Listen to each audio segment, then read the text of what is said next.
Sometimes when doors have been closed in my life, God has opened new windows in answer to my prayers. So many ways I never dreamed of.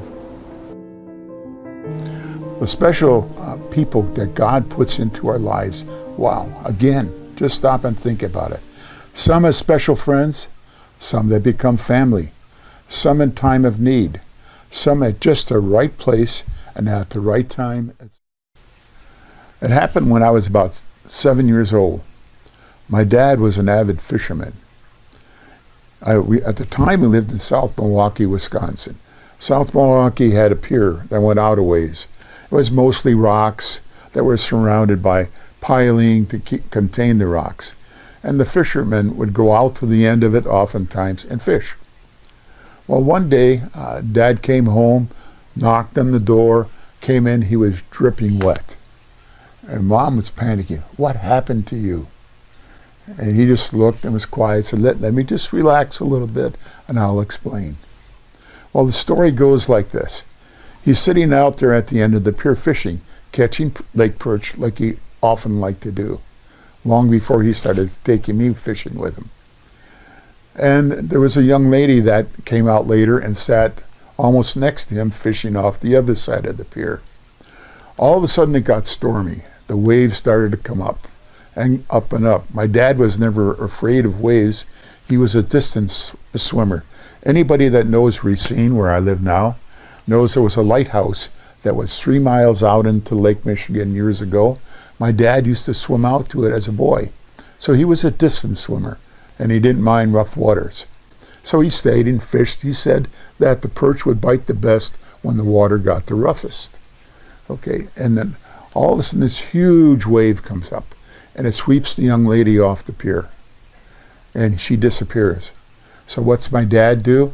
He jumps off the pier, dives in the water, retrieves her, pulls her out by her hair, gets her to shore. Now my dad, by virtue of being at the right place at the right time, saved that young lady's life. One of the things I was trying to do is teach my 5 children how to cartoon. So here I am in a bookstore checking out 5 books on cartooning, and there's a guy, several people behind me in line. What I didn't know is he walked up to the clerk after I left, asked, who is that guy? The clerk knew me, said, oh yeah, that's Ed Danowski, he works at Johnson Wax. A couple of days later I get a call from a fellow who said, hey, Ed, this is Elton. You don't know me, but I like cartooning too. Well, the fun part of that is that Mardell had been trying to get me out of the house on my own since the accident. I worked.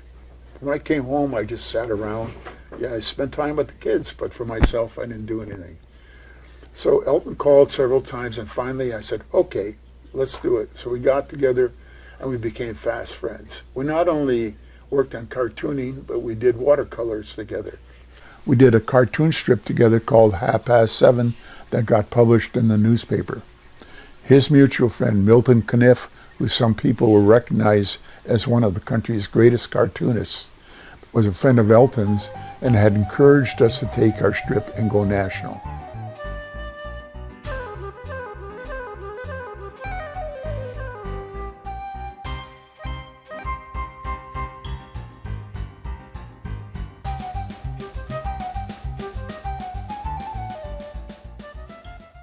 And we were about to go national with our strip when we had a little tragedy. Elton's wife died. We never continued, but we had the fun of developing the strip and getting it published. My art really got boosts from several people. There were 3 people that became key friends to me who helped develop my art.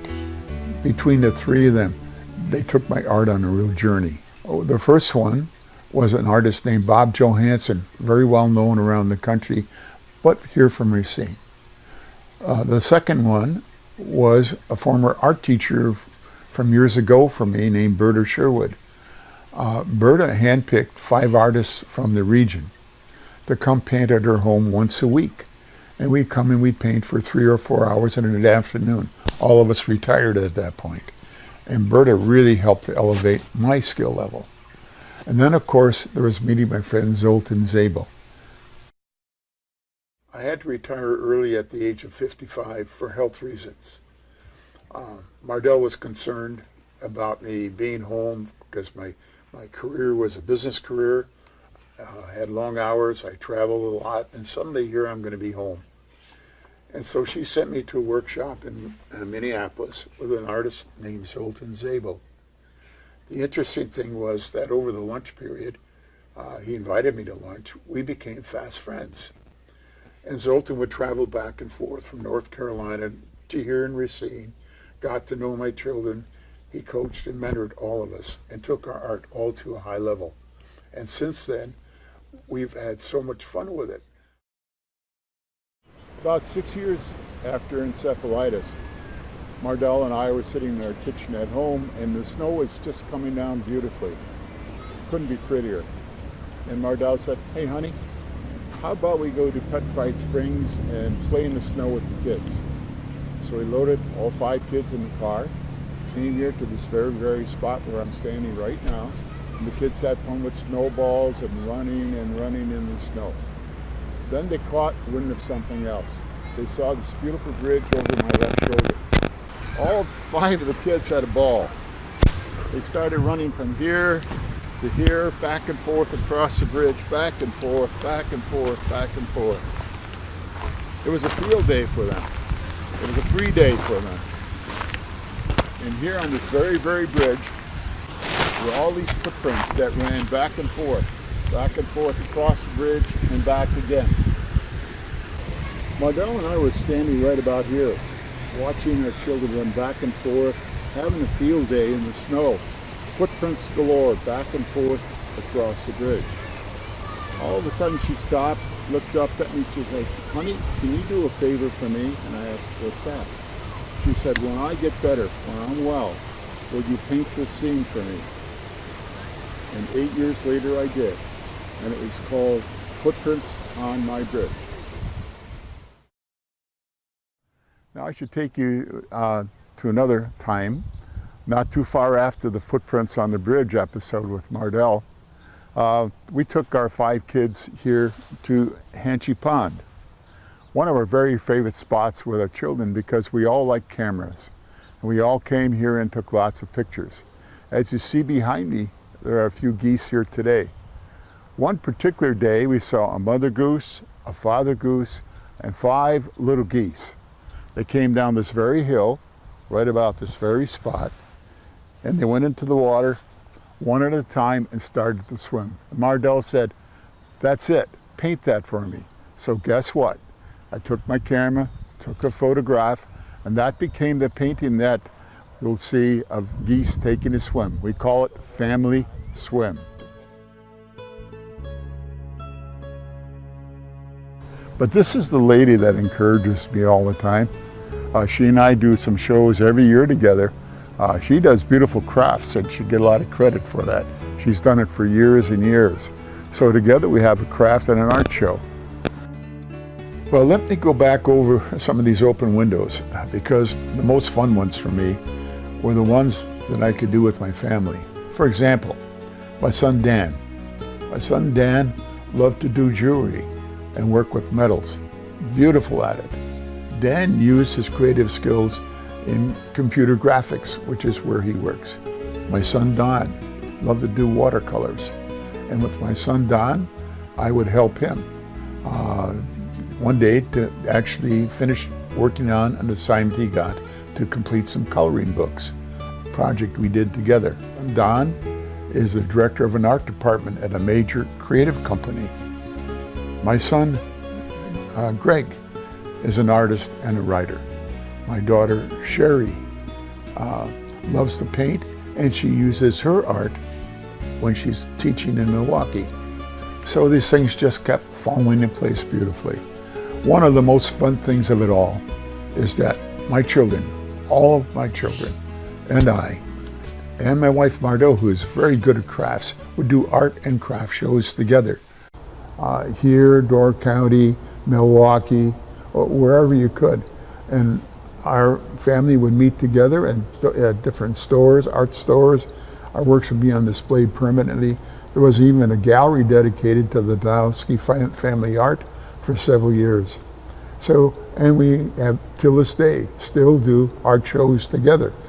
Sometimes Sherry, my daughter, sometimes Greg, sometimes my son Jeff is there with his books, sometimes Don, and we do these things together, and it's fun. So God has filled my life with wonderful things to replace the things I can't do anymore.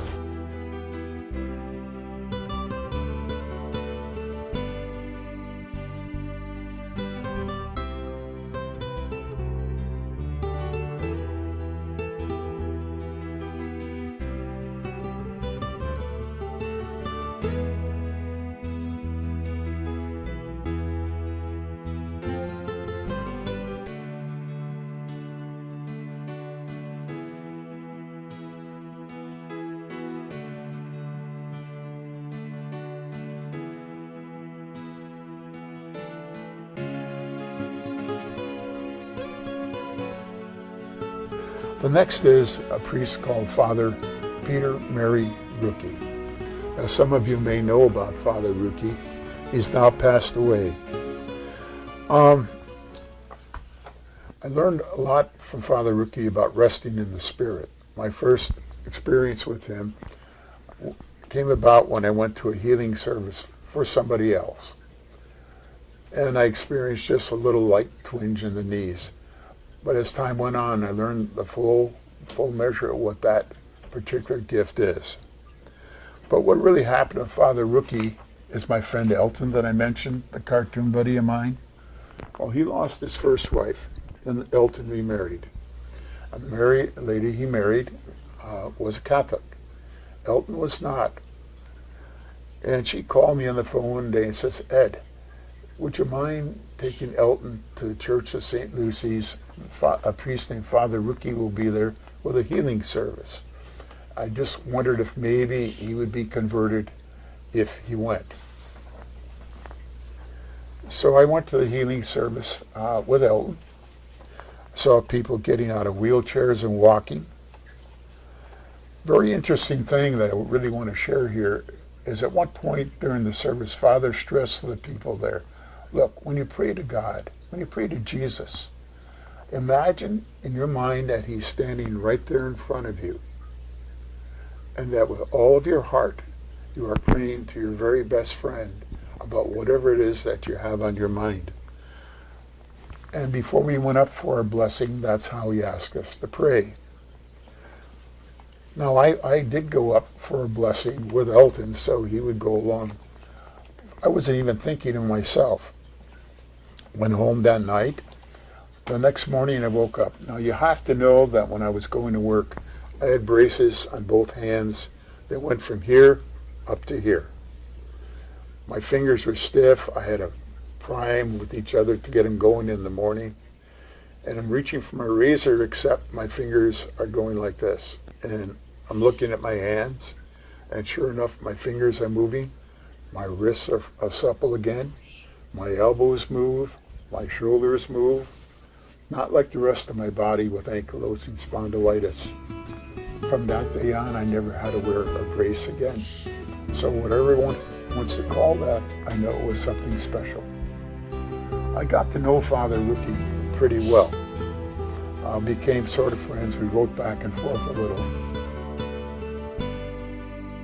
All of a sudden, John Clark, a friend of mine from church, showed up at the door and says, "Hey, Ed, can I take you back and forth to the Saturday discussion group about faith?" And sure enough, he did that every day from the first time he did until he finally passed away some years later. And then this is a real fun one for me. When my son Greg was in 8th grade, he said, "Hey, Dad, you've done something for the graduations of all the other older children. I want you to do something special for my graduating class." And I said, "Okay, son, what do you want me to do?" He said, "Dad, I want you to write a song, the graduation song for my class to sing in church." I looked at Greg and I said, "Greg, you want me to what?" "What do I know about notes, Greg?" And he repeated it, and he was serious. He said, "Just write the lyrics and we'll find somebody to put it to tune." Well, I wasn't going to let him down. So I composed the lyrics for a song for his graduating class. Throughout the years, I would stop at the school where my children were, and I'd give short vignettes about art to the kids to teach them. So I built some of that into the song. I wrote the lyrics. I said, "Here, Greg, here are the lyrics." He said, "Dad, no. It's got to be the song." I said, "Well, how do I do that?" So Greg took the initiative. We turned to our church organist and piano player, Jim Holt. The choir director and I talked about it. He said, "Yeah, I'll put that to music." So we put his words to music that I wrote for Greg, and it became a song that was sung by our choir at church. Following is an example of the very first song that I wrote for Greg's graduating class.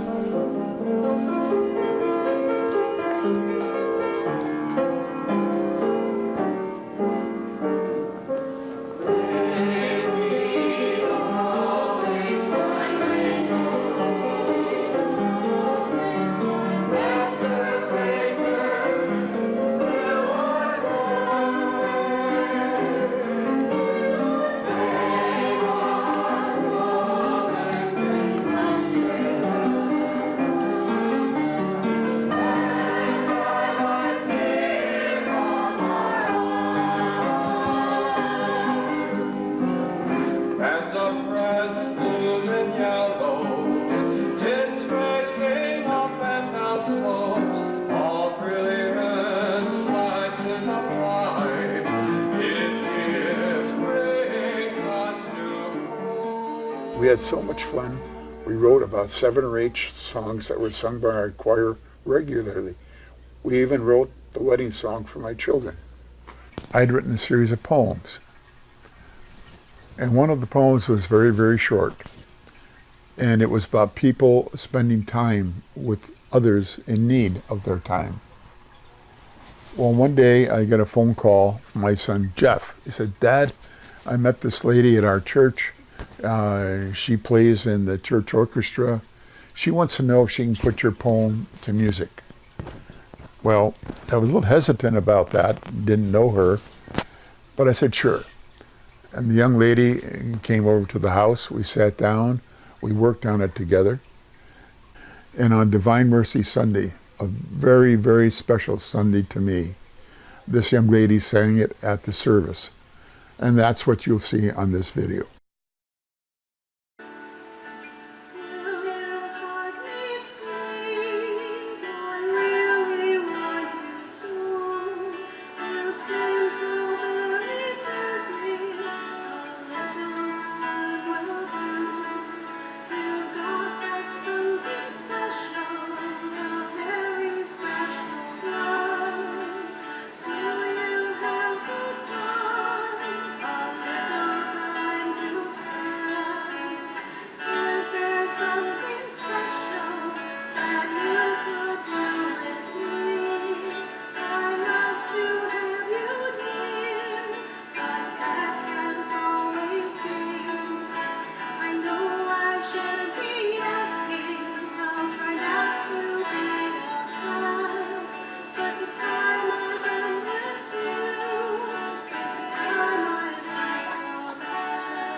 Then comes the news that I have to finally go on dialysis. I had cancer that took a kidney. The other kidney started to fail. And here I am on dialysis. And again, I didn't ask for the help. Here comes a gentleman standing at my door knocking and saying, "Hey, Ed, 3 of us want to take you back and forth to dialysis in church. Is that okay?" Well, it's more than okay, because that's a tough thing. It's not easy to drive home after dialysis, and it's harder on the family if they have to take me back and forth. So these 3 gentlemen have been doing it from the heart, from the very beginning, and still do it to this day. There are those that come to our lives unexpectedly, including those that help to change our life's directions. For example, a good place for me to start would be talking about how I met my wife. Merely by accident. By accident, oh yes. I lived halfway between Racine and Milwaukee, where I went to school at Marquette. My car happened to break down one day, and so I was hitchhiking. I'm way out in the country, as far south in Milwaukee as you can get. And this car pulled over. A fellow says, "Hey, I know you from school. You're in my class. You need a ride?" I said, "Yep." He had 3 other people in the car, and he asked me if I wanted to permanently carpool, and so, yes, I became part of the carpool. One of the people in the car was a fellow named Don. He was in engineering school. I was in the liberal arts program at the time. And what we did after school, we all convened in the school library, and that's where our driver would meet us. Sounds simple enough. Well, one particular day, I had to dress up for a speech class. So I dressed up with a suit, and the other thing that happened for me is I got brand new glasses, wore them for the first time that day. Well, Don, he also dressed up for something that day. And when we met in the library, our driver came by, didn't see us, and took off. Now here we are, 2 guys, far from home. How do we get home? Well, Don, who's now a friend of mine, said, "Hey, Ed, why don't you take the train from Milwaukee to Racine with me? I'll borrow my dad's car. I'll drive you back to where you live and get you home." And I thought, yeah, okay, good. So we did that. Just so happens Mardell, my wife, was working nights after school. She was a senior in high school. But that night, she happened to have a night off from work. And guess what? So we met at his home. And it was interesting because she was asking what English courses I was taking. And I told her I'd just been reading about Sir Francis Thompson from England and some of his English poetry that he wrote. My particular favorite is called The Hound of Heaven. I highly recommend it. It's good reading. At any rate, she had to do a paper, ironically, in high school on that same verse by that same author. So I loaned her my school book. Nice thing to do, right? And I got it back with a nice note, right? And that led to our courtship and eventual marriage. So, how about putting somebody in my life at the right time, in the right place, at the right way? I had a friend named Al Hornish. Al had lived in England for a while for the company, and often when I traveled to Europe or Africa, we traveled together. I'd stay at his home in England and so forth. Well, Al took a page from my book. As he needed to slow down, he didn't want as much travel. So he asked the company to give him one more assignment, and they assigned him to China to work for the company there. Well, while he's there, I get an email all of a sudden, and what it is, it's a note from Al, and he's got this lovely painting. He says, "Ed, look at this, painted by a family I know here." He knew what I would do right away. He knew that being an artist at heart, I would respond. So I wrote to the family. And then this young lady that was part of the family wrote back. And we started writing back and forth, back and forth, back and forth. Her letters got longer. Our notes got longer back to her. And one day we get this note saying, "Will you be part of my family?" And I said, "Sure, we'll be a part of yours." Well, can you imagine? Total strangers, halfway around the world. How else could we meet? Well, that grew into the most beautiful relationship. She considers us part of her family. We consider her and her family part of our family. Some years later, she moved to Switzerland. We were invited to her wedding. And we did. We went to Switzerland, Mardell and I. We met her mom, her dad, and her sister. Her dad's one of China's most accomplished artists. The painting up over my head is an example of one of them that he's done. He did that, sent that to me. Then we would send some of our art to them. So they have much of our family's art in their home, and we have his family's art in our home. We've got Mandy's sister's art in our home, Mandy's art in our home, and her dad's art in our home. And they have some of my son's works in their homes. Well, and then Mandy and Seb came to visit us here. And we went back there again, and they came back here. And the relationship has grown tighter over the years. They truly, truly are part of our family, and we truly, truly are part of their family. Now, how in the world could I possibly, or my family, meet their family when we're here and they're in China? The whole moral of the examples that I gave here is I'd like you to think of all the right people in all the right place at all the right time in the lives of so many of us. Is that happenstance? Or might it just be God helping to put the right people in the right place at the right time? With all my heart, I really, for the love of God, share some of the open windows. It's not that I'm trying to show, wow, look at all the things I can do. What I'm trying to say is, look, I had so many physical limitations, and despite that, God opened so many beautiful windows that were things I could handle.